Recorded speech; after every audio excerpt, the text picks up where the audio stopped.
a new bulb in up here. Right now there's nothing there. I took that out yesterday.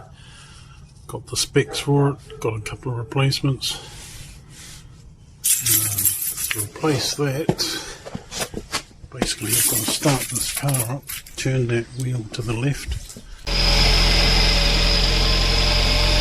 Homing in there on that round bung. Just want to grab this and sort of turn it a quarter turn and it'll pop out.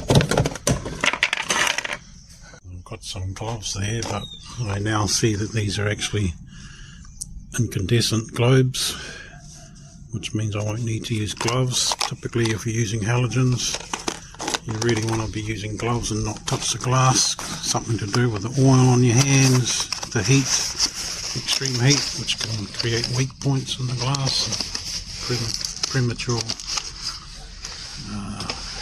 breakdown basically. So we're okay to touch this with our hands. Let's get this in there. It's basically just a press fit.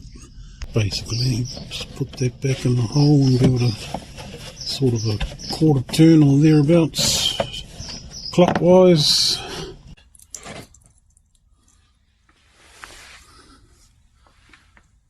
Brightness looks pretty even to me.